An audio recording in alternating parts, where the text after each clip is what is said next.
They look really young for their age? I do. I'm 18 but I usually get mistaken for being around 11 to 12. I'm really short and I have super soft looking features. And if I'm not being mistaken for being younger than I am, people are mistaking me for being a girl Lamau. Being on Discord I've noticed a bit what you said about younger adults being more rude/disrespectful than older adults. I think it may be because they're old enough where they're jaded by life but too young to really be able to have a handle on their feelings. I had a whole theory on this once but my mind is kind of blanking out a bit, but I know what you mean. The internet I think is a cool way of knowing if you look young for your age or are just immature for your age, haha. E.g. bouncers always tell me I look way too young to be of legal age, which is 18 in my country, and think I'm 16. People I've met online think I'm like 24 and people who have only seen picture of my, via Instagram act, think I'm 15. I'm 19. People always say I'll be grateful for my youthful looks but I can't help but notice guys my age second guessing our situationship because they perceive me as too young. You get me? Kinda annoying. Yes, but I've finally reached an age where I appreciate it, 46.5. I know what you mean though about being mistaken for a 20-something. The part I disliked the most was that some guys would assume I was young and naive and try to take advantage of that. It was pretty creepy at times, but sort of satisfying to call them out on their lame attempts. Now I look more like 30-something and it's gotten much better. Still get carded about 50% of the time, and I always say, thank you. I'm 32 and I returned to school to become an X-ray tech this semester. My classmates thought I was anywhere from 20 to 25. I've even been asked to show them my driver's license on multiple occasions. I'm scared though because I'm starting to get a few white hairs and when I grow out my facial hair there are white patches. So I'm worried that I'm gonna have a baby face with white hair or that all of a sudden I'm gonna age real quick. The appreciate it while it lasts and quad annoys me because I don't care that I'm carded at a casino. What peels my bananas is the unsolicited advice about life/work/opportunity because I'm young enough that it might help me out in the future. Ma'am, my ovaries are dying as we speak. Also, you are probably too young to remember comments when they're talking about like, 2006. My dude, I was a full self-supporting adult by then. They never want to see family ever again? Yup, my great aunt and all her kids/grandkids/great grandkids. Also my cousin. My husband's family. I'm okay with mine.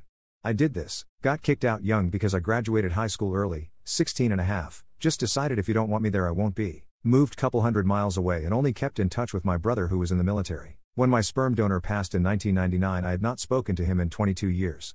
Yes. Unfortunately the idea I owe them is far too strong in my life. Yes, and I did. They are not in my life anymore for various reasons, and life is much better now. Cut out my cancerous dad and sister and honestly I'm in shambles but still somehow happier than ever. 4 years of no contact this month. Yep. Well, not entirely. Certain family members don't exist for me anymore. My brother, sister I'll happily not see again. Mother, well, not entirely. Father I'll see. But overall, keeping them generally at arm's length, it's so much easier going, less arguments, less general toxic BS. Yup, been free of them for 10 years. When our last parent died, I broke off all contact, was only talking to them because our mother wanted us to get along. Yes, I wish I could get rid of my whole family but I'm still 18 and a university student. Hopefully I can get rid of them once I can stand on my own feet or else I'm gonna need psychiatric help. How's your high school crush doing? Oh, here's a quick story. High school, great girlfriend. Father hated me. She dropped me to get back in her father's good graces. Today, just out of a 3-decade or so abusive marriage, father approved of the man. After running away and hiding on the other side of the planet, through a long chain of friends got in contact with me. She is improving, very slowly. I'm trying my best to help, through emails. My high school crush formed in 4th grade. I really liked him ever since. That is until I was with the man I am with now. After we broke up I had a crush on him again. Prom rolls around and he sees me dressed up. That never happens. Prom was it at the time, and he wound up having a crush on me. I didn't know it till my wonderful husband and I got together. He texted me that he did like me after rejecting me and I told him that it's too late and that I'm already married to a wonderful man already. I had crushed on him since about 7th grade. We dated for approximately 3 years from ages 17 to 20. I broke up with him because he seemed to just hate me, and I also came home from working 12.5 hours, and laid down on a used condom in our bed. We hadn't had in over a week, and never used condoms. We are in our late 20s now. He's an alcoholic, who has 3 drinks and starts vomiting and trying to fight everyone. He's dating a much younger girl I worked with. I hope he learned how to be in a relationship because she's really sweet and doesn't deserve to be yelled at and belittled. The crush that I never got to date went deep into conspiracy theories and other weird. We caught up a few years ago, and it was like listening to the classic ranting madman from the old movies. I am glad to have dodged that bullet. The one that I actually dated eventually became one of my closest friends when we split up as a couple, and that friendship lasted 34 years before he died suddenly a few months back. Still very hard to process that. She's doing well? We have been friends since we were 5 years old. In HS I had a crush on her but she didn't feel the same toward me. I joined the Navy after HS left and saw the world, got married and had a son. She ended up marrying another guy from same HS and had 4 kids. We stayed in touch the whole time. I got divorced in 2013, she got divorced in 2016. We've been together since then, married this past May. Life is funny. What is your favorite one-hit wonder? Black Betty by Ram Jam. Gets my toes tapping every time. Wicked Game, Chris Isaac. Brimful of Asha, Corner Shop. Tub Thumping, Chumbawamba, I Get Knocked Down, But I Get Up Again. Breakfast at Tiffany's, Deep Blue Something. Selfish by Asia Cruz, She Should Have Had the Opportunities Cassie Did.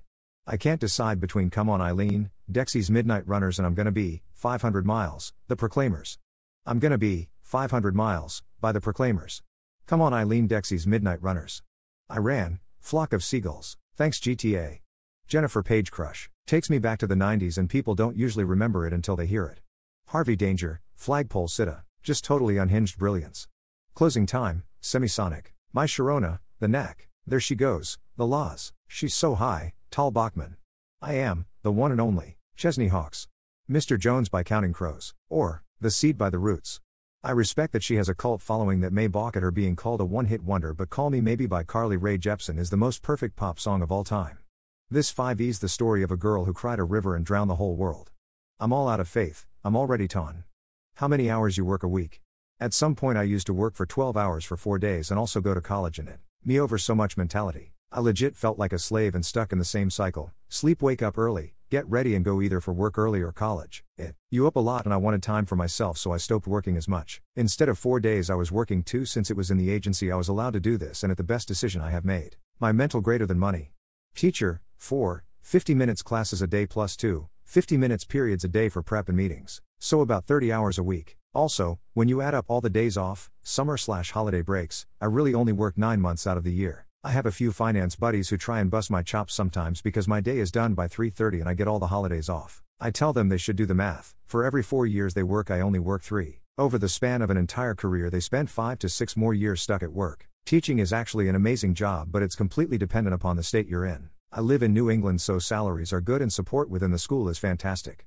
Used to go to college and work almost full time. Destroyed me mentally. Severe depression, prescription drug abuse, alcoholism were the results of that. Took me a long time to get over that and get better. Now I can live a decent life working 4 hours a day and I feel like I'm actually living for myself, working various programming jobs, freelance whenever possible. I could get a full-time well-paid job, but what is the point? So that I could buy a luxury car to drive to and back from home? Ridiculous. I don't understand people who live like that and hate their jobs, if they have a choice not to. Money is absolutely meaningless when you're paying with your health for it. In theory it's 37.5. That's what I'm contracted for. In practice it's usually less than that. If there's nothing to do, there's no point in hanging around running up the electricity bill. I'm quite lucky in that I'm a specialist, so I have a reasonable degree of flexibility compared to most folk there. I can do their job as well as mine when things are busy, but if they're quiet in my job as well as theirs, then I'm a bit superfluous. I work in a fairly unusual law enforcement agency. I am a law enforcement officer, but at the moment my main job is working on a research project with a bunch of engineers and marine biologists.